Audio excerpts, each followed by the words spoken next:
غير المغضوب عليهم ولا الضالين. ایک بلند تر صلوات پڑھیں.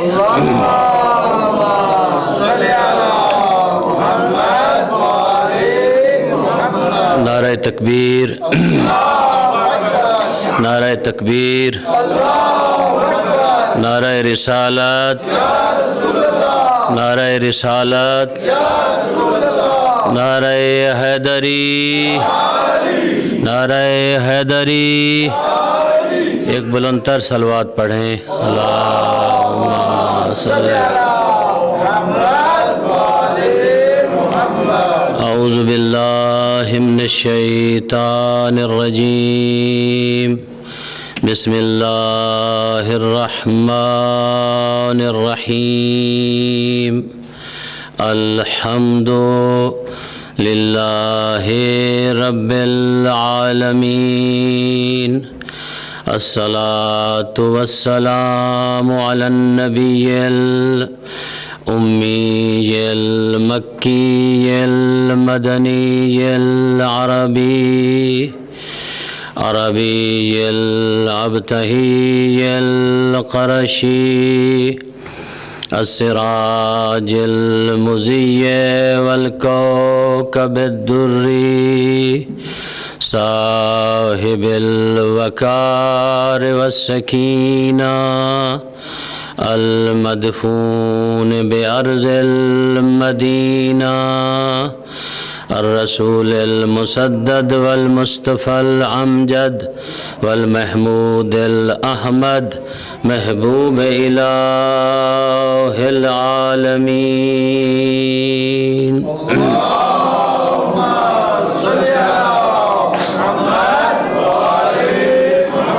الذي كان المعراج سفره والبراق مركبه وسدرة المنتهى منزله وقاب قوسين أو أدنى مقامه وقال كنت نبيا وآدم بين الماء والتين.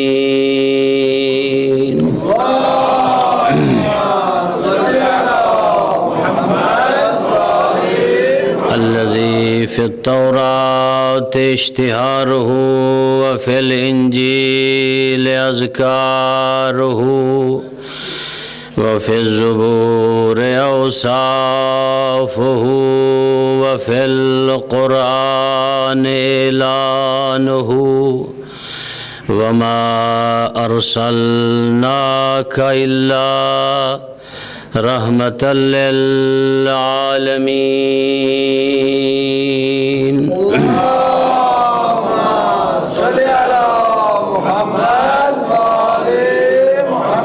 أما بعد فقد قال الله سبحانه وتعالى في كتابه المجيد وفرقانه الحميد وقوله الحق وهو أصدق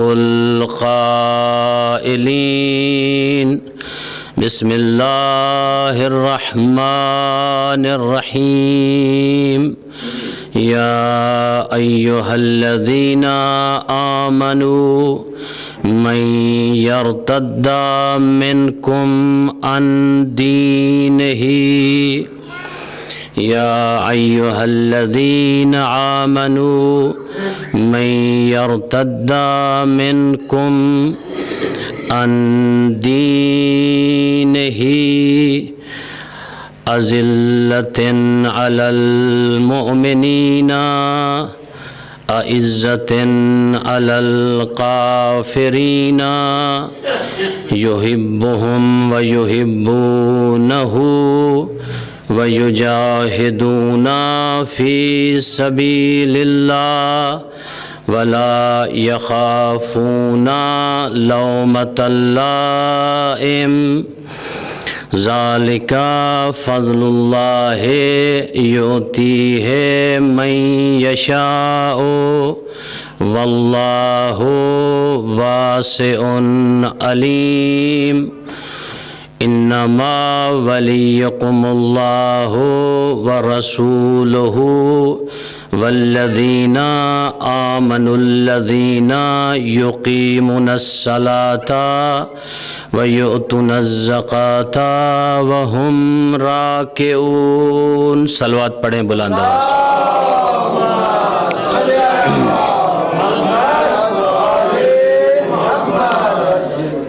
میرے نہایت ہی معزز سامعین، خواتین و حضرات، اس عزاخانے کی آج یہ چوتھی مجلس ہے۔ آپ مسلسل جو لوگ آ رہے ہیں، میری آرائز کو سن رہے ہیں۔ میں مسلسل سورہ مائدہ کی ان 2 آیتوں کی تلاوت کر رہا ہوں، جس میں پروردگار عالم فرماتا ہے اپنے حبیب سے، توجہ میری طرف رہے، آپ بچوں کی طرف بھی توجہ نہ کریں، اور میری خواہش ہے کہ جو ایک دروازے کا حصہ ہے اس کو بھی بند کر دیا جائے، جو لوگ وہاں کھڑے ہو جاتے ہیں تاکہ وہ سامنے کھڑے نہ ہوں۔ ایک صلوات پڑھیں بلند آواز سے۔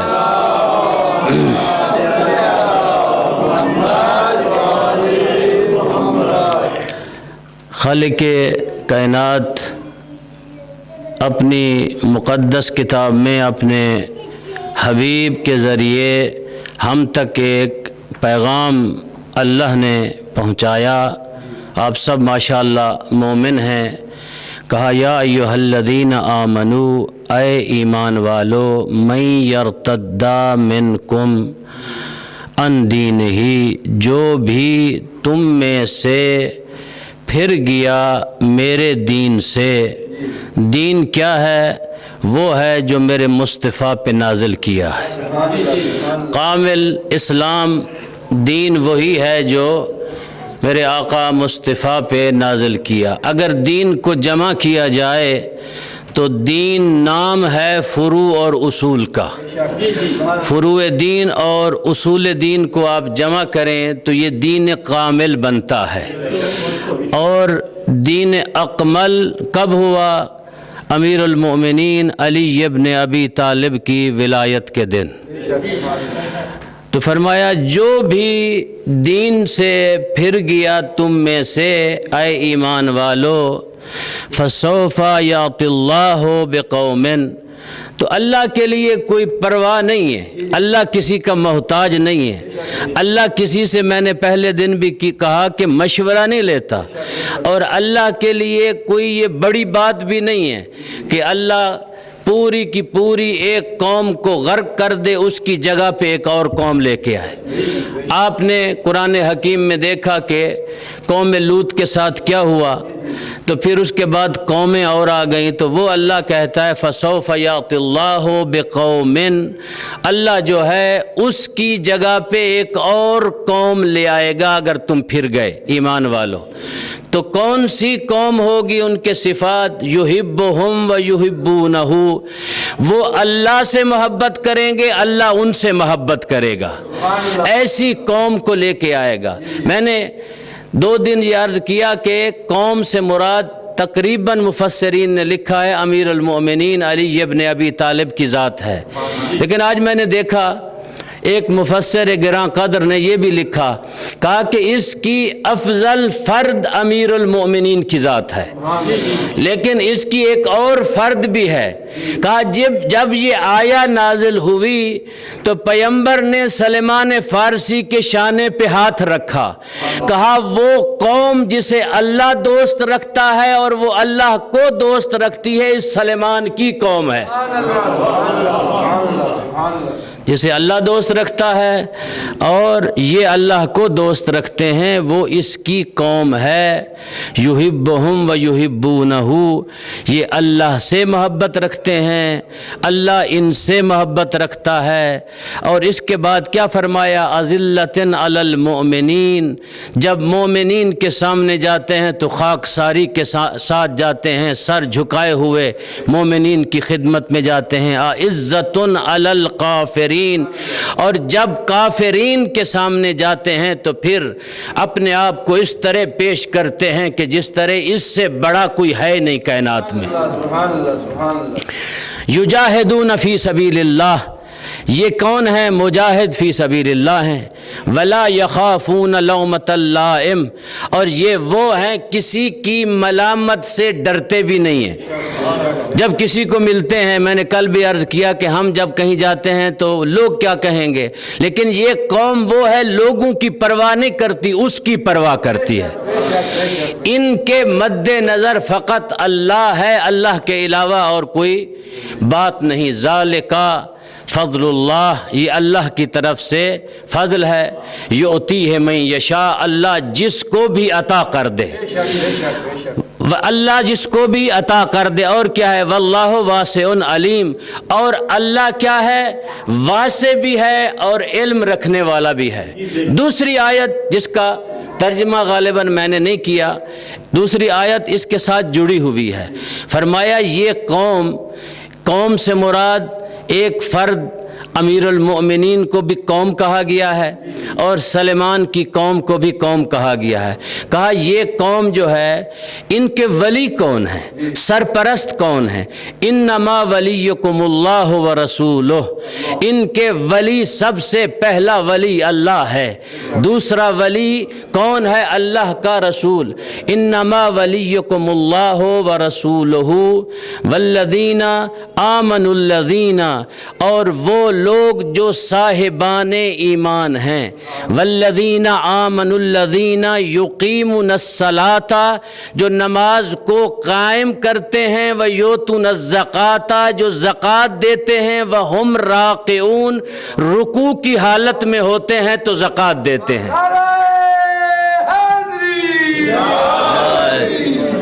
جب وہ رکوع کی حالت میں ہوتے ہیں تو وہ زکوٰۃ دیتے ہیں۔ یہ ترجمہ ہے ان دو آیات کا، انہی کے ضمن میں انشاءاللہ پورے عشرے میں بات ہوگی۔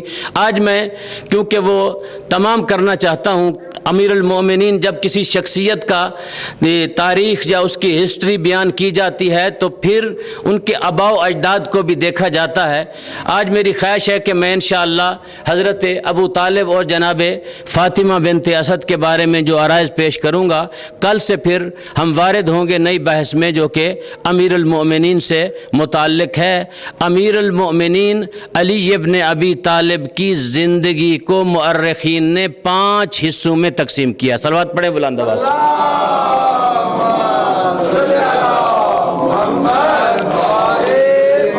پہلا حصہ حضرت کا ولادت سے بعثت تک، دوسرا حصہ بعثت سے ہجرت تک، دوسرا حصہ حضرت کی زندگی کا، تیسرا حصہ ہجرت سے وفات پیغمبر تک، چوتھا حصہ خلفاء کے زمانے میں، اور 5واں حصہ میرے آقا علی کی اپنی خلافت کا زمانہ۔ ان 5 حصوں میں مورخین نے امیر المؤمنین کی زندگی کو تقسیم کیا ہے۔ انشاءاللہ جہاں تک ہو سکا ان 5 چیزوں پہ ہم گفتگو کریں گے۔ تو آج میں جناب ابو طالب سے متعلق چند باتیں کر کے آج اس چیپٹر کو ہم کلوز کریں گے جناب ابو طالب کے بارے میں۔ سب سے پہلی چیز دیکھیے بزرگان، آپ لوگ یہاں تشریف فرما ہیں، توجہ میری طرف رہے، دروازے دونوں کھلے ہوئے ہیں، بار بار دروازوں کی طرف مت دیکھیں، لوگ آتے رہیں گے جاتے رہیں گے، آپ کی توجہات میری طرف رہیں گی تو میری توجہ بھی ادھر ادھر نہیں جائے گی، اور آپ کے لیے بھی بہتر ہے اور میرے لیے بھی بہتر ہے۔ بلند تر صلوات پڑھیں۔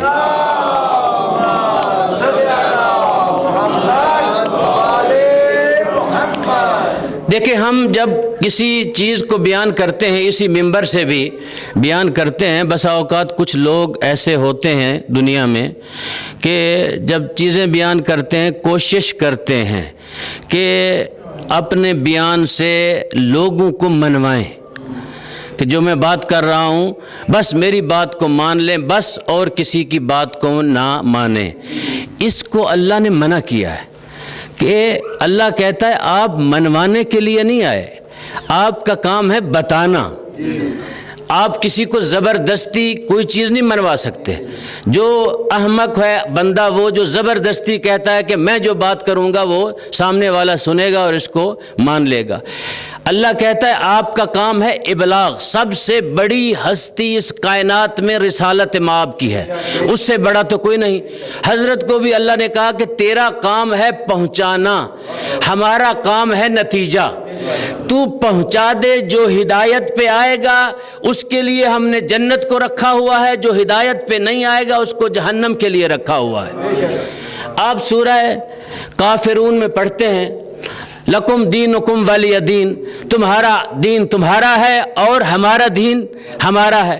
پھر ایک اور جگہ پہ اللہ فرماتا ہے لا اکراہ فی الدین، دین میں کیا ہے؟ جبر نہیں ہے۔ لیکن ہم نے مسلمانوں نے کیا کیا ہے؟ ہم زبردستی اپنی باتیں کسی دوسرے پہ تحمیل کرتے ہیں، منوانے کی کوشش کرتے ہیں۔ اگر اس نے نہ مانا تو یہ دین سے خارج ہو جائے گا۔ جو میں کہتا ہوں یہی دین ہے، اللہ اس کے خلاف ہے۔ اللہ کہتا ہے کہ انسان اپنی عقل کے مطابق دین کو سمجھتا بھی ہے اور دین کو مانتا بھی ہے۔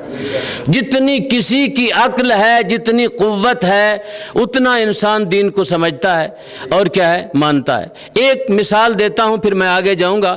وہ مثال یہ ہے کہ حضرت موسیٰ علیہ السلام جاتے ہیں جنگل میں، دیکھتے ہیں کہ ایک خاتون ہے جو بیٹھی ہوئی ہے اور یہ کہہ رہی ہے بار الہ اگر تو زمین پہ آ جاتا میں تجھے اپنی گود میں سلاتی، میں اپنی بکری کا دودھ پلاتی۔ جب موسیٰ نے دیکھا تو موسیٰ کو کیا ہے؟ جوش آیا۔ جناب موسیٰ غضبناک ہوئے، دیکھ کر کہا کہ تو یہ کیا شرک کر رہی ہے؟ اللہ نہ تیری گود میں آ سکتا ہے، نہ دودھ پی سکتا ہے بکری کا، نہ وہ وجود رکھتا ہے تیری گود میں آئے۔ آواز پروردگار آئی موسیٰ خبردار، اس عورت کو کچھ نہ کہنا، یہ اپنی معرفت کے مطابق میری توحید کا اقرار کر رہی ہے۔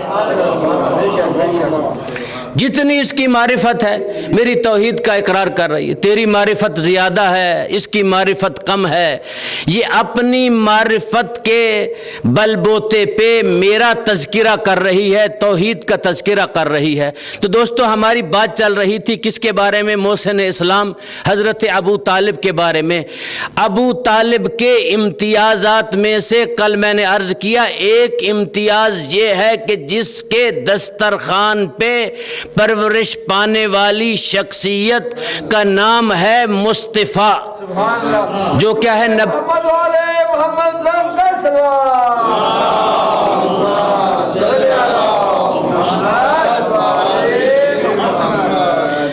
جس کا نام ہے مصطفیٰ، جو دسترخوان ابو طالب پہ تربیت پانے والی شخصیت ہے۔ کیا کمال ہے، کیا عظمت ہے ابو طالب تیری، کیا عزت ہے اور کیا رفعت ہے ابو طالب تیری۔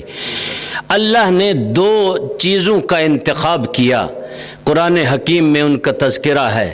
ایک کس کو انتخاب کیا پرورش کے لیے؟ ابو طالب کا انتخاب کیا، اور ایک بی بی کا انتخاب کیا جس کی دولت کو اللہ نے اتنا مقدس سمجھا، اتنا پاکیزہ سمجھا کہ اس بی بی کی دولت کی وجہ سے میرے اسلام کی پرورش ہوگی۔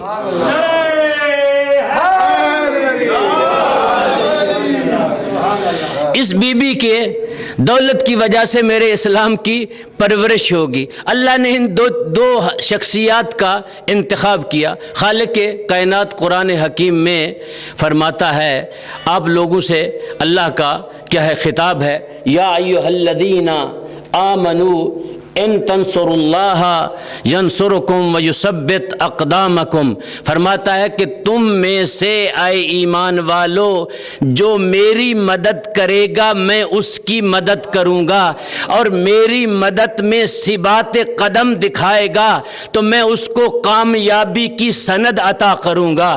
میں نے اپنی ناقص عقل کے مطابق، اور مجھے کوئی گھر نظر نہیں آیا، اگر گھر نظر آیا ہے تو وہ ابو طالب کا گھرانہ ہے۔ میرے ابو طالب نے اس وقت میرے مصطفیٰ کی مدد کی۔ مدد اللہ کی نہیں ہو سکتی، کیونکہ اللہ وجود نہیں رکھتا، اللہ محتاج نہیں ہے کسی کا کہ کسی سے اللہ مدد چاہے۔ تو اللہ سے پوچھتے ہیں بار الہ پھر تو مدد کس کی چاہ رہا ہے؟ جب تو اپنی مدد نہیں چاہتا تو اس مدد سے مراد کیا ہے؟ آواز پروردگار آئی کہ دو چیزوں کے بارے میں مدد چاہتا ہوں، ایک تو دین الہی کے بارے میں مدد چاہتا ہوں، دوسری مدد یہ چاہتا ہوں جو میرے مصطفیٰ کی مدد کرتا جائے گویا اس نے میری مدد کی ہے۔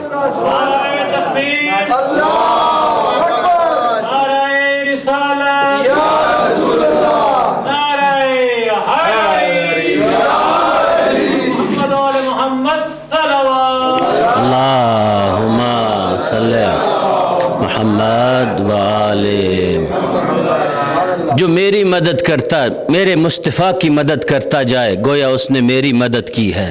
تو تاریخ انسانیت پہ جب ہم نگاہ دوڑاتے ہیں تو اس وقت مدد کی، دیکھیں مدد ظہور اسلام کے بعد مدد کرنا اسے اطاعت کہتے ہیں۔ اسلام آ گیا، لوگوں نے مدد کی، آیتوں کے منتظر رہے کہ آیتیں آئیں گی، ہم مدد کر رہے ہیں، کوئی آیت نہیں آئی۔ اسلام کے ظہور کے بعد مدد کرنا اسے اطاعت کہتے ہیں، اور اسلام کے ظہور سے پہلے مدد کرنا یہ اطاعت کے درجے سے بڑھ کر ایک درجہ اوپر چلی جاتی ہے۔ آواز پروردگار آتی ہے کہ ظہور اسلام کے بعد مدد کرنے والے مطیع مصطفیٰ ہو سکتے ہیں، اور اسلام کے ظہور سے قبل جو میرے مصطفیٰ کی مدد کرے گویا وہ میرا بھی مطیع ہے اور میرے مصطفیٰ کا بھی مطیع ہے۔ نعرہ تکبیر، اللہ اکبر، نعرہ رسالت، یا رسول اللہ، نعرہ حیدری، یا علی، مشنود محمد علیہ محمد لن صلوات۔ اللہم صلی علی محمد و تو اسلام کے ظہور سے پہلے دو ہی ہستیاں ہیں جنہوں نے مدد کی، ابھی ظہور اسلام نہیں ہوا۔ ایک کا نام ہے ابو طالب اور ایک کا نام ہے ختیجۃ القبریٰ۔ کمال کی بات لکھی ہے علامہ جوادی نے رحمت اللہ علیہ، اللہ ان کے درجات کو بلند کرے۔ وہ فرماتے ہیں کہ اللہ نے تربیت کے لیے جو وجود پسند کیا وہ ابو طالب کا وجود تھا، اور مال کے لیے جس کو پسند کیا وہ ختیجۃ القبریٰ تھی۔ گویا وہ فرماتے ہیں اللہ کے نزدیک میرے مصطفیٰ کی اس روئے زمین پہ ابو طالب کے گھر کے علاوہ تربیت کوئی نہیں کر سکتا تھا، اور ختیجہ کے مال کے علاوہ روئے زمین پر کوئی دین کی نصرت نہیں کر سکتا تھا۔ کہا لوگوں نے اسلام کو قبول کیا ظہور اسلام کے بعد، ختیجہ نے دولت دی ظہور اسلام سے پہلے۔ جملہ لکھتے ہیں، بڑا قیمتی جملہ ہے، وہ فرماتے ہیں ختیجہ کے مال سے اسلام پلا ہے اور اسلام سے مسلمان پلا ہے۔ سبحان اللہ، بے شک بے شک، مشنود محمد علیہ محمد لن صلوات۔ اللہم صلی علی محمد وآلہ۔ ختیجہ کے مال سے اسلام کی پرورش ہوئی ہے، اسلام جوان ہوا ہے۔ کیا مقدس مال ہے ختیجۃ القبریٰ کا، اور ابو طالب کے کیا کہنا، کیا کمالات ہیں میرے آقا ابو طالب کے، کیا عظمت ہے میرے آقا ابو طالب کی۔ خالق کائنات نے میرے مصطفیٰ کو کئی ایک چیزیں عطا کی۔ قرآن حکیم میں ان چیزوں کا تذکرہ ہے جو چیزیں عطا کی۔ ان چیزوں میں سے جو چیزیں عطا کی، سب سے بڑی چیز میرے آقا مصطفیٰ کو یہ شرف عطا کیا، یہ عظمت عطا کی، مصطفیٰ کو صاحب معراج بنایا، معراج کی عظمت عطا کی میرے آقا مصطفیٰ کو۔ جب صاحب معراج بنایا، اگر توجہ میری طرف رہے گی، صاحب معراج بنایا تو فرمایا کیا، سبحان الذی اسری بعبدہ لیلا من المسجد الحرام الی المسجد الاقصی، پاک ہے وہ ذات جس نے مصطفیٰ کو راتوں رات سیر کرائی، کس سے؟ من المسجد الحرام، مسجد حرام سے مسجد اقصیٰ تک مصطفیٰ کو سیر کروانے والی وہ پاک ذات ہے۔ تو اس جگہ پہ بھی اتنا بڑا اعزاز دینے کے بعد، اتنی بڑی عزت عطا کرنے کے بعد، اتنا بڑا شرف عطا کرنے کے بعد مصطفیٰ کے اوپر احسان نہیں لگایا، یہ نہیں کہا کہ ہم نے تجھے دیا، کہا پاک ہے وہ ذات جس نے مصطفیٰ کو سیر کرائی۔ سیر مصطفیٰ کر رہا ہے، تعریف اپنی کر رہا ہے، دنیا والوں کو بتا رہا ہے، دنیا والوں دیکھو جو توحید میں فنا ہو جائے اسے مصطفیٰ کہتے ہیں، جو سیر کے لیے لے جائے اسے خدا کہتے ہیں۔ نعرہ تکبیر، نعرہ رسالت، نعرہ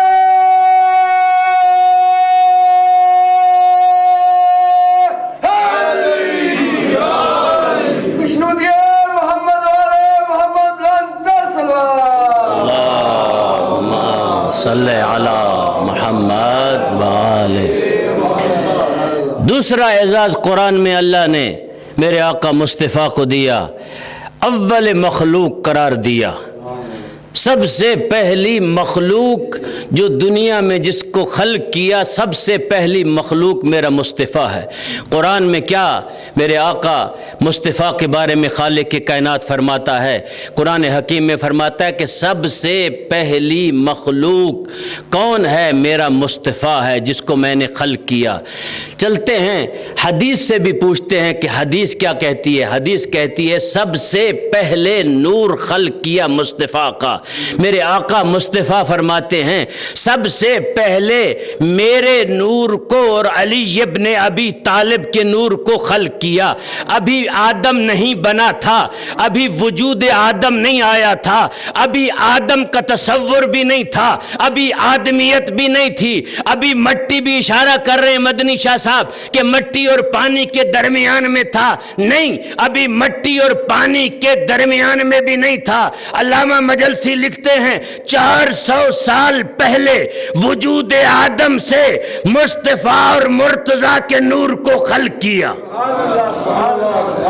400 سال پہلے وجود آدم سے وجود مرتضیٰ کو اور وجود مصطفیٰ کو، نور مصطفیٰ کو اور نور مرتضیٰ کو خلق کیا۔ میرے آقا محمد مصطفیٰ فرماتے ہیں یا علی تیرا نور اور میرا نور ایک ہیں۔ اللہ نے پھر اس کو دو حصوں میں تقسیم کیا، ایک حصہ عبداللہ کی پشت میں اور ایک حصہ ابو طالب کی پشت میں۔ ہم ازل سے دونوں ایک تھے لیکن ایک جگہ پہ آ کے ہم دونوں تقسیم ہو گئے، ایک کا شرف ابو طالب کو ملا، ایک کا شرف عبداللہ کو ملا۔ تو دوستوں میں کہا کرتا ہوں شرف عبداللہ کو ضرور ملا نور کا، لیکن موقتاً عارضی طور پہ ملا، تو پھر یہی نور مصطفیٰ کا اور مرتضیٰ کا، دونوں نور ابو طالب کی گودی میں اکٹھے ہو گئے۔ بے شک بے شک، سبحان اللہ، بے شک۔ نعرہ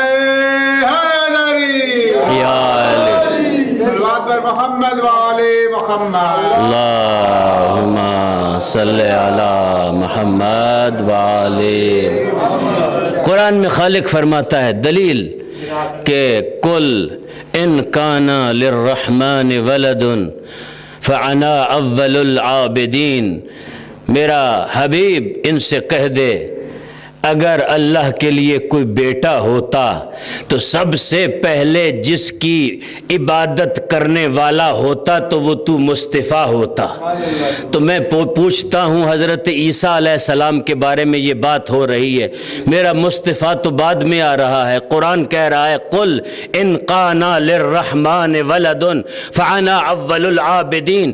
اگر رحمان کے لیے کوئی بیٹا ہوتا تو سب سے پہلے یہی عبادت عبادت کرنے والا ہوتا تو دوستو پتہ چلا کہ سب سے پہلا عابد میرا مصطفیٰ ہے اس دنیا میں، عابد میرا مصطفیٰ ہے، اور سجدہ ایسا کیا، ایسا عظیم سجدہ تھا۔ مرحوم علامہ حافظ محمد سبطین کا جملہ ہے، وہ پڑھا کرتے تھے جب سب سے پہلا نور خلق ہوا میرے مصطفیٰ کا تو نورانی جبیں کو خاک پہ رکھا میرے مصطفیٰ نے، اتنا طولانی سجدہ دیا خالق کائنات کا، دنیا کو سجدوں کے رموز سکھائے، اتنا طولانی سجدہ تھا۔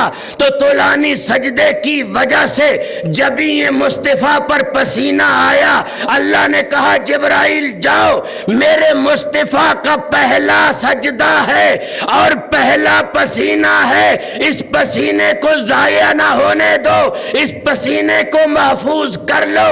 کہا پسینے کو کیا کرے گا؟ کہا اس سے میں انبیاء بناؤں گا۔ تو پتہ چلا مصطفیٰ کی آل اور نبیوں میں فرق کیا ہے۔ جو خون مصطفیٰ ہوتا ہے وہ آل مصطفیٰ ہوتی ہے، جو پسینہ مصطفیٰ ہوتا ہے وہ انبیاء ہوتے ہیں۔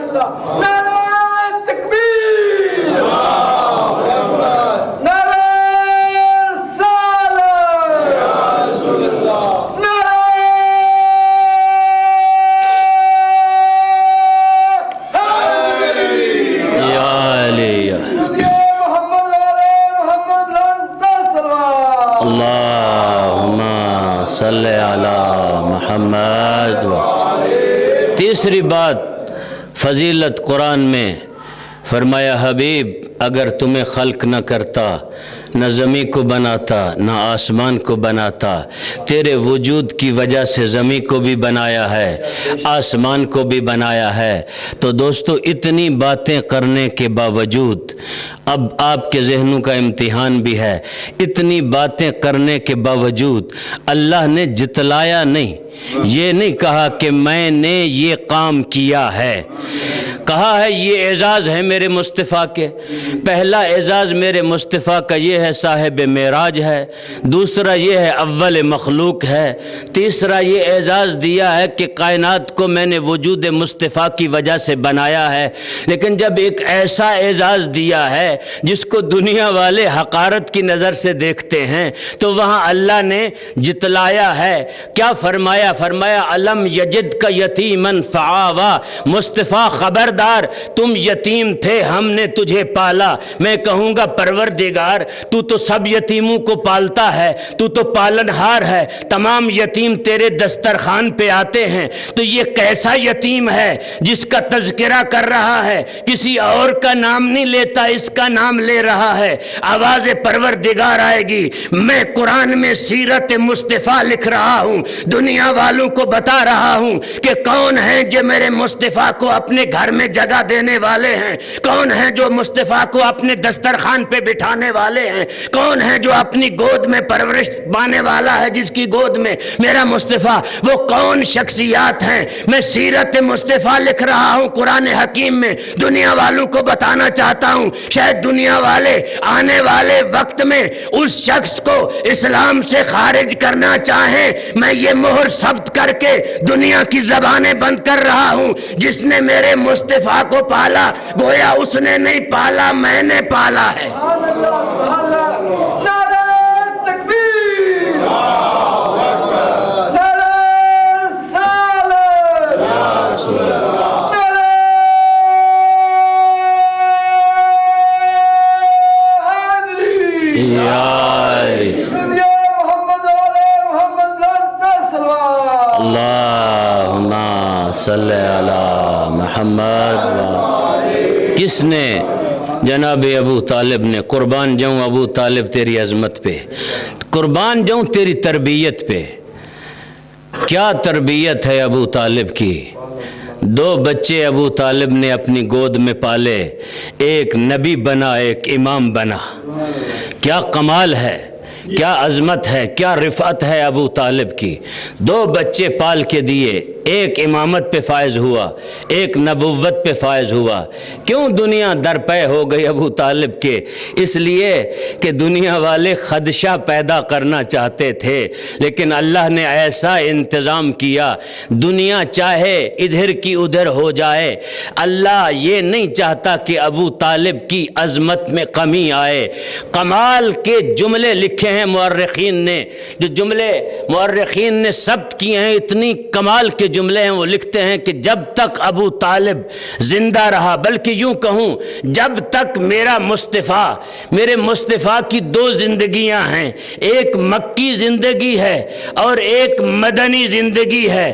جب تک مکی زندگی تھی میرے آقا مصطفیٰ کی، نبوت سے پہلے اور نبوت کے اعلان کے بعد کی زندگی تھی، تو کوئی مورخ یہ نہیں دکھا سکتا کہ مکہ میں کسی ابو کو یا کسی مشرک کو یہ جرت ہوئی ہو میرے مصطفیٰ سے جنگ کرے، جنگ کے لیے لڑنے آئے۔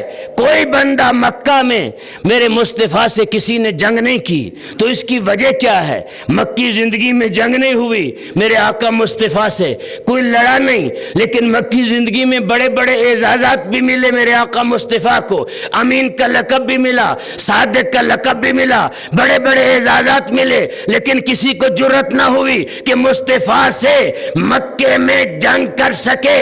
جو ہی مکے سے ہجرت کر کے مدینے گئے، مکے میں رہنے والے مشرک تو نزدیک رہتے تھے، تلواریں بھی ان کے پاس تھی، طاقت بھی تھی، قبیلے بھی تھے، قومیں بھی تھی، تو کسی نے جنگ نہیں کی۔ جب میرا مصطفیٰ مدینے جاتا ہے، مدینے کا سفر بھی بڑا طویل ہے، تو یہ چڑھ دوڑتے ہیں جنگ کرنے کے لیے۔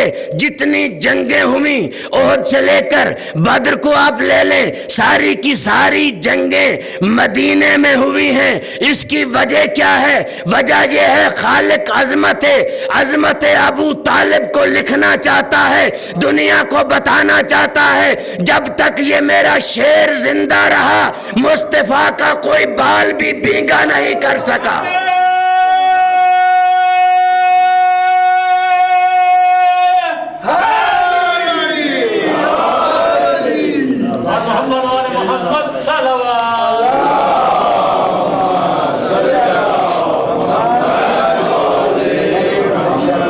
جب تک یہ شعر زندہ رہا کسی کو جرت نہیں ہوئی کہ مصطفیٰ کے نزدیک بھی کوئی آئے۔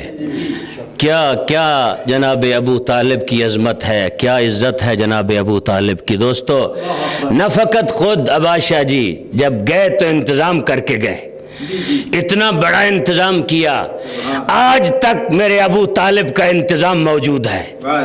اس زمانے میں بھی، جس زمانے میں آپ اور میں زندگی کر رہے ہیں، ابو طالب نے دنیا والوں کو پورے زمانے کے لیے ایک انتظام و انصرام دیا، نظام دے دیا، کہا خبردار، میں نے اللہ سے یہ وعدہ کیا تھا، نبی تو بھیج، میری گود میں حفاظت کا انتظام میں کروں گا، تو میری گود میں بھیج، حفاظت کا انتظام میں کروں گا۔ کیسے کیسے جوان پالے مصطفیٰ کی حفاظت کے لیے، علی ابن ابی طالب سے لے کر امام زمانہ تک، آج پردہ غیبت میں بیٹھ کر مصطفیٰ کے دین کا محافظ دیکھ بھی رہا ہے اور حفاظت بھی کر رہا ہے۔ آج بیٹھا ہے، دیکھ رہا ہے، حفاظت بھی کر رہا ہے۔ دنیا چاہے ادھر کی ادھر ہو جائے، لوگ آج جو کہتے رہیں، آج اگر وہ ہستی جو ابو طالب کی اولاد کی ایک فرد ہے، اگر پردہ غیبت میں نہ ہو تو زمین و آسمان ختم ہو جائے اور قیامت آ جائے۔ یہ نظام دیا ہے ابو طالب نے، اپنی پوری اولاد پال کے مصطفیٰ کے لیے۔ یہ ہے علی ابن ابی طالب کا باپ، تو کیوں نہ میرے آقا علی ابن ابی طالب بھی اپنے باپ پہ فخر کریں۔ اور فقط علی نہیں دیا، اپنے 4 بیٹے، چاروں بیٹوں کو تربیت دی۔ مکی زندگی میں چاروں بیٹوں کو تربیت دی.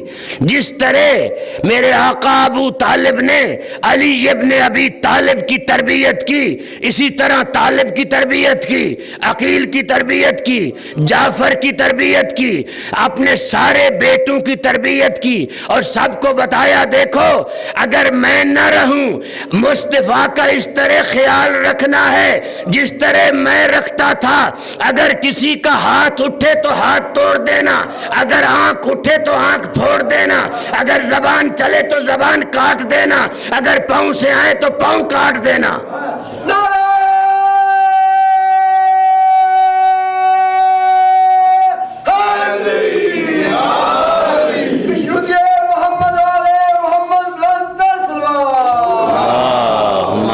صلی علی محمد.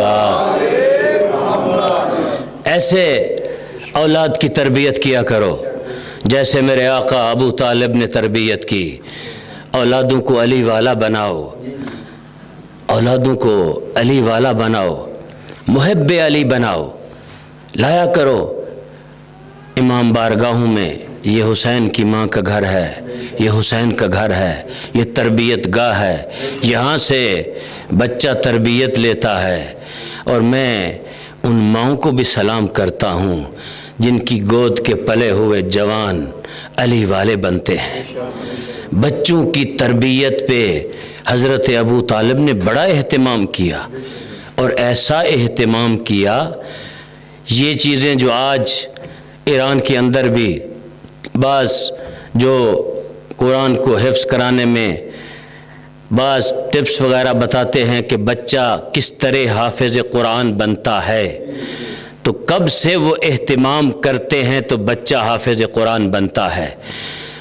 اس وقت سے کہ جب ماں حاملہ ہو جاتی ہے بچہ اس کے شکم میں ہوتا ہے تو اس ماں کی تربیت کرتے ہیں کہ وہ باوضو رہے، وہ ہمیشہ اپنے سرہانے قرآن لگا کے سوئے. وہ قرآن بچہ سنتا ہے، اس قرآن کو بچہ اخذ کرتا ہے، لیتا ہے، تو اس قرآن سے اس کی تربیت ہوتی ہے. تو یہ آج اس زمانے میں بتایا ہے. میں کیا کہنا ابو طالب تیری عظمت کا، ابھی قرآن آیا نہیں، ابو طالب اپنے بچے کی ایسی تربیت کر رہے ہیں.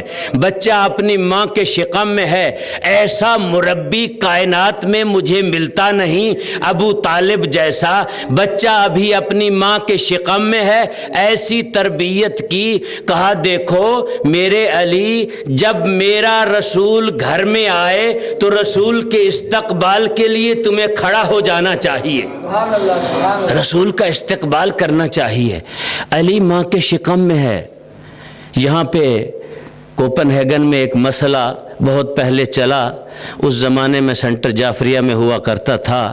کچھ لوگوں نے یہ مسئلہ چلایا کہ معاذ اللہ علی آئے ہوئے تھے اور بی بی کعبہ سے لینے گئی تھی. استغفر اللہ، معاذ اللہ، نقل کفر نباشت. شاہ صاحب صدر تھے، سجاد شاہ صاحب. تو انہوں نے پھر ایک عالم دین کو بلایا گیا، آغا عالمی جو کہ لندن میں ہوتے ہیں، وہ تشریف لائے. یہ جو سنیے گا یہ باتیں بھی فضائل جہاں سنتے ہیں تو تربیت کی باتیں بھی سنیے گا. ان کو بلایا گیا تو وہ آئے، انہوں نے فرمایا کہ یہ ہے بھی حقیقت. میں بھی کہہ سکتا تھا لیکن جو مولوی ادھر ہو تو اس کو لوگ اہمیت نہیں دیتے، جو باہر سے آ جائے تھوڑی زیادہ اہمیت ہوتی ہے اس کی. تو انہوں نے کہا کہ اگر کوئی عمدن جان بوجھ کے یہ عقیدہ رکھے کہ امیر المؤمنین کعبہ میں آئے ہوئے تھے اور بی بی لینے گئی تھی تو وہ بندہ نجس ہے، وہ بندہ نجس ہے. ایسے بندے کی بیوی اس سے طلاق دینے کی ضرورت نہیں ہوتی، خود بخود طلاق ہو جاتی ہے. یاد رکھو بچوں کی ایسی تربیت کرو. بچے امیر المومنین، ہم اس علی کو نہیں مانتے، ہم ایسے دفاع کرتے ہیں حضرت ابو طالب کا. ہم پاگل ہیں کہ حضرت ابو طالب کا دفاع کرتے رہیں. ہم تو اس لیے دفاع کرتے ہیں میرے علی کا باپ تھا. بے شک بے شک بے شک. اگر ابو طالب علی ابن ابی طالب کا باپ نہیں، اس کا تعلق نہیں حضرت ابو طالب کا علی ابن ابی طالب سے اور فاطمہ بنت اسد کا، ہمیں ضرورت کیا ہے دفاع کرنے کی؟ تو ہم علی کو علی ابن ابی طالب اس لیے کہتے ہیں کہ ابو طالب کا بیٹا ہے اور فاطمہ بنت اسد کا بیٹا ہے. بے شک بے شک بے شک بے شک. تو اس زمانے میں پھر طے ہوا کہ نجف میں خط لکھا جائے اور قم میں 2 مجتہدین کو، تو ان سے کیا ہے فتویٰ لیا جائے کہ آیا یہ بات صحیح کرتے ہیں یا نہیں. آغا عالمی پہ بھی بات ختم نہ ہوئی تو خط لکھا گیا. دونوں جگہ سے اس کا جواب آیا کہ اس کی دلیل یہ ہے کہ علی جناب فاطمہ بنت اسد کے کیا تھا بطن مبارک میں موجود تھا. اس کی دلیل یہ ہے کہ جب جب مصطفیٰ آتے تو فاطمہ بنت اسد کھڑی ہو جاتی، جب جب بھی آتے تو کھڑی ہو جاتی. تو پیغمبر نے ایک دن کہا کہ اماں آپ کیوں کھڑی ہوتی ہیں؟ میں آپ کا بچہ ہوں، بچے کے لیے کیوں کھڑی ہوتی ہیں؟ بی بی نے کہا بیٹا یہ بچہ مجھے مجبور کرتا ہے، اماں اٹھو میرا نبی آ رہا ہے.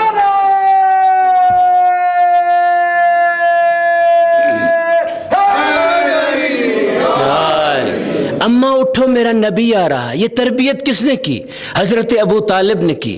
اماں اٹھو میرا نبی آ رہا ہے. میں کہتا ہوں دوستو علی کہتے اسے ہیں، ابھی دنیا میں قدم نہیں رکھا، نبی کی نبوت پہ بھی ایمان تھا، رسالت پہ بھی ایمان تھا، اسے علی کہتے ہیں. پھر مکہ کی عورتوں نے کہا شاید معاذ اللہ نقل کفر نہ باشد، کہا کہ شاید فاطمہ بنت اسد جھوٹ بول رہی ہیں، غلط بیانی کر رہی ہیں. کیسے بچہ جو اس کے شکم میں ہے وہ اس کو مجبور کرتا ہے یہ بیٹھی رہے نہ اٹھے؟ تو ایک دن انہوں نے یہ کیا، تاریخ کے یہ لفظ ہیں، مورخین نے اس کو لکھا ہے اور 2 مجتہدوں نے اس کو ثبت کیا ہے کہ 70 عورتیں، توجہ کی تو انشاءاللہ لطف آئے گا، 70 عورتیں، یہاں امتحان بھی آپ لوگوں کا، 70 عورتیں جمع ہوئیں کہ آج جب مصطفیٰ آئے گا تو ہم بی بی کے شانے دبا کے رکھیں گی، دیکھیں گی یہ اٹھ سکتی ہیں یا نہیں اٹھ سکتی. یہ جو کہتی ہیں یہ بچہ مجھے مجبور کرتا ہے، مورخین کہتے ہیں 70 عورتوں نے جناب فاطمہ بنت اسد کے بازوؤں کو دبا کے رکھا. مصطفیٰ وارد ہوئے، بی بی کھڑی ہو گئی، کوئی دائیں گری، کوئی بائیں گری، کوئی آگے گری، کوئی پیچھے گری. دوستو میں کہا کرتا ہوں اگر علی کا مقابلہ مادر کے شکم میں 70 عورتیں نہیں کر سکتی تو ایک کیسے کر سکتی ہے؟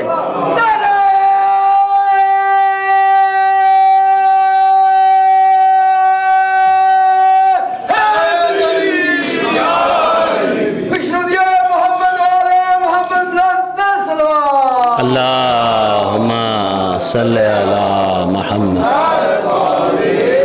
تو ایک کیسے کر سکتی ہے؟ قطامہ جس نے امیر المؤمنین کو شہادت کرنے کے لیے پیسے لیے کسی سے، تو امیر المؤمنین علی کی تربیت کرنے والا کوئی معمولی فرد نہیں، بڑا ہم کم لیتے ہیں. اگر میں پورے عشرے میں بھی گفتگو کروں تو یقین جانیے کہ مفتی صاحب نے سیرت امیر المؤمنین نے آدھی کتاب ابو طالب کے بارے میں لکھی، تو پورا عشرہ ختم ہو جائے آغا ابو طالب کے ان کے فضائل اور ان کے عظمت ختم نہ ہو. ان کے امتیازات لکھیں، ان امتیازات میں سے ایک امتیاز یہ کہ نبوت کو پالنے والا ہے، دوسرا امتیاز یہ لکھا ہے کہ امامت کے پالنے والا ہے، تیسرا امتیاز یہ لکھا ہے کہ کعبۃ اللہ کا محافظ ہے، چوتھا امتیاز یہ لکھا ہے مشرکین جب مصطفیٰ کی طرف بری نگاہ دیکھتے تھے سپر بن کے کھڑا ہو جاتا تھا. سبحان اللہ سبحان اللہ. یہ امتیازات ہیں حضرت ابو طالب کے. ابو طالب کی تربیت کا اثر یہ تھا کہ ابو طالب نے جہاں محافظان دین دیے وہاں پوری کربلا کو پال کے حوالے کیا. ابو طالب نے کس کے؟ جناب مصطفیٰ کے. کہا کہ میرے نبی میرے رسول یہ پوری کربلا پال کے دے رہا ہوں تجھے میں. دوستو آج ہی میں دیکھ رہا تھا کہ حضرت موسیٰ عند المناجات جب جاتے ہیں تو آواز پروردگار آتی ہے، موسیٰ آ گیا ہے؟ دیکھ کے کہتے ہیں ہاں آ گیا ہوں۔ موسیٰ پوچھتے ہیں یا رسول اللہ وہ کون سی چیزیں ہیں جس کی وجہ سے تو نے مصطفیٰ کی امت کو فضیلت دی ہے باقی امتوں سے؟ میں وہ سننا چاہتا ہوں۔ کہا کہ موسیٰ وہ 10 چیزیں ہیں۔ کہا کون سی؟ کہا نماز ہے، روزہ ہے، حج ہے، زکوٰۃ ہے، جہاد ہے، علم ہے، قرآن ہے، اور فرمایا فاقہ ہے، عاشورہ ہے، اور نماز جمعہ اور جماعت کا بھی تذکرہ کیا۔ حضرت موسیٰ نے سب باتیں سنی۔ جب عاشورہ کا لفظ آیا کہا کہ پروردگار عاشورہ کیا ہے؟ آپ لوگ جو یہاں موجود ہیں، خواتین و حضرات، آپ کو آپ کی عظمت بتانا چاہتا ہوں بزبان حضرت موسیٰ اور بزبان پروردگار۔ اللہ نے کہا، یہ حدیث قدسی میں موجود ہے۔ عاشورہ کیا ہے؟ آواز پروردگار آئی، موسیٰ عاشورہ کے بارے میں تو نہ پوچھ تو بہتر ہے۔ کہا میں پوچھنا چاہتا ہوں عاشورہ ہے کیا؟ کہا عاشورہ میرے مصطفیٰ کا ایک نواسہ ہے جس کو عاشور کے دن کربلا کی دھرتی پہ ذبح کیا جائے گا، یہ عاشورہ ہے۔ دیکھ کے کہتے ہیں کہ پھر اس کا اجر کیا ہے؟ سنیے گا انشاءاللہ، گریہ بھی ہوگا۔ اس کا اجر کیا ہے؟ آواز پروردگار آئی، موسیٰ جو میرے حسین پہ گریہ کرے گا میں اللہ اس کے گناہ معاف کر دوں گا، میں اللہ اس کے لیے جنت کو حلال قرار دوں گا، اس کو جنت کی بشارت دے دوں گا۔ حضرت موسیٰ نے کہا کہ بار الہ، جب سے میں نے عاشورہ کا نام سنا ہے تب سے میرے دل کے اندر ایسی تکلیف سی اٹھی ہے، اس سے پہلے میرے دل کے اندر اس طرح کی تکلیف نہیں اٹھی۔ آواز پروردگار آئی، موسیٰ تو اگر اس کو عاشورہ کے دن دیکھ لے جس حالت میں ہو شاید تو دنیا میں نہ رہے۔ حضرت موسیٰ کہتے ہیں بار الہ وہ قوم کون سی ہے جو اس کو اس طرح بے دردی سے مارے گی؟ کہا وہ امت مصطفیٰ ہے۔ کہا اتنی بدبخت امت ہے جس کا نبی اتنا باعظمت ہو، باعزت ہو، اس کے بیٹے کو مار دے۔ عزادارو حضرت موسیٰ نے خواہش کی، کہا بار الہ وہ میں زمین دیکھنا چاہتا ہوں کربلا کی۔ آواز پروردگار آئی، موسیٰ اگر دیکھنا چاہتا ہے تو پھر ایک دفعہ توجہ کر۔ کربلا کی زمین موسیٰ کو دکھائی گئی۔ حضرت موسیٰ نے کربلا کی زمین کے جو حالات دیکھے، موسیٰ کو غش آئی، پھر جناب موسیٰ ہوش میں آئے۔ آواز پروردگار آئی، موسیٰ پھر دیکھنا چاہتا ہے؟ کہا بار الہ میں نے ایک چیز دیکھی ہے جس سے میرا دل دہل گیا ہے۔ بار الہ وہ 6 مہینے کا بچہ کون ہے؟ اجرکم اللہ، جی بھر کے روئیں، گریہ کریں۔ عزادارو موسیٰ نے پوچھا بار الہ وہ 6 مہینے کا بچہ کون ہے جو کربلا میں لقادق صحرا میں جس کی گردن جدا ہے، تن سے وہ بچہ پڑا ہوا ہے؟ آواز پروردگار آئی، موسیٰ یہ مصطفیٰ کے نواسے کا بیٹا ہے۔ کہا بار الہ یہ تو میں سمجھ سکتا ہوں، باقی تو بڑے ہیں، ہو سکتا ہے وہ لڑے ہوں، اس کا جرم کیا تھا؟ اس کا جرم کیا تھا؟ آواز پروردگار آئی، موسیٰ اس کا کوئی جرم نہیں تھا، ایک ہی جرم تھا، یہ حسین کا بیٹا تھا، مصطفیٰ کا نواسا تھا۔ عزادارو گریہ کرنے والوں، کل جہاں میں نے مصائب کو چھوڑا تھا میں آگے جانا چاہتا ہوں۔ زہرا کا بیٹا ولید یزید کے دربار سے کہاں آیا؟ بیت الشرف میں آیا۔ جب حسین بیت الشرف میں آئے تو مورخین لکھتے ہیں دروازہ بھاری نظر آیا، دروازہ کھلا، آگے دیکھا تو ساری بہنیں کھڑی ہوئی ہیں۔ زینب عالیہ نے بھائی کے چہرے کا مطالعہ کیا، دیکھ کر کہا حسین تیرے چہرے پہ موت کی زردی کیوں ہے؟ حسین نے دیکھ کر کہا ماں جائی اب مدینہ رہنے کے قابل نہیں رہا، اب تیاری کرو ہم نے مدینہ سے جانا ہے۔ عزادار و مورخین لکھتے ہیں میرے آقا حسین رات کے وقت 2 دفعہ ودا کیا نانے کی قبر کا، رات کے وقت چلے نانے کی قبر کا ودا کرنے کے لیے۔ مورخین لکھتے ہیں جب نانے کی قبر پہ آئے اس طرح باوقار طریقے سے قدم چلتے ہوئے حسین نانے کی قبر پہ آئے، اپنے آپ کو نانا کی قبر پہ گرا دیا، دیکھ کر کہا او میرا مظلوم غریب نانا، او میرا نانا تیرا حسین تیری بارگاہ میں حاضر ہے۔ کہا نانا جان آج حسین التجا کرنے کے لیے آیا ہے۔ عزادارو سنو گے حسین نے کیا کہا؟ کہا نانا نانا دعا کرو آپ کی قبر کھل جائے، آپ مجھے اپنی قبر میں جگہ دے دے، تیرا حسین سفر پہ نہ جائے۔ عزادارو نانا کی قبر سے حسین نے ودا کیا، اب ماں کی قبر کی طرف جانے لگا۔ جب میرا آقا حسین، مورخین لکھتے ہیں اب حسین وقار و سکینہ کے ساتھ نہیں جا رہا، ایسے دوڑ کے گیا جس طرح بچہ ماں کی گود میں دوڑ کے جاتا ہے۔ زہرا کی قبر پہ گرا دیا، دیکھ کر کہا ماں تیرا غریب حسین تیری گودی میں سونے کے لیے آیا، تیرا مظلوم حسین تیری گودی میں سونے کے لیے آیا۔ اور ایک جملہ کہا کہو میری مظلومہ ماں، او میری غریبہ ماں، او میری تماچے کھانے والی اماں، تیرا حسین تیری خدمت میں آیا۔ دیکھ کر کہا ماں تیرا وہ حسین جس کا ایک بال ٹوٹ جاتا تو سارا سارا دن گریا کرتی۔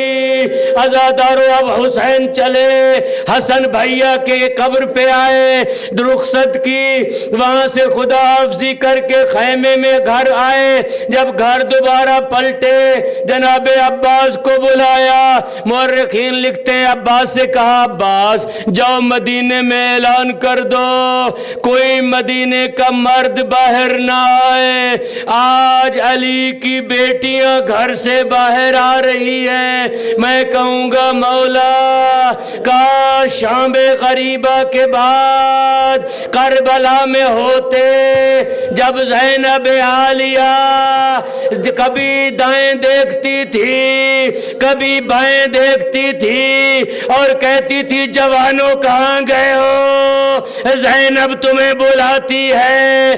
عزادارو اب عباس نے اعلان کیا مدینے والوں مدینے سے باہر نہیں آنا۔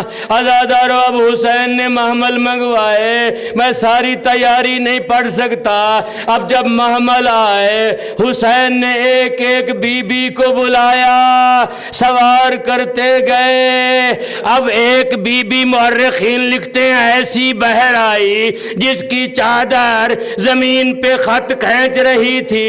ایت اللہ دستغیب شیرازی لکھتے ہیں جب یہ بی بی آئی اپنے کجاوے کے قریب، ایک طرف حسین کھڑے ہیں ایک طرف عباس کھڑے ہیں، بی بی نے دائیں بھی دیکھا بائیں بھی دیکھا۔ ایت اللہ شیرازی کہتے ہیں بی بی دیکھ کے کہتی ہیں حسین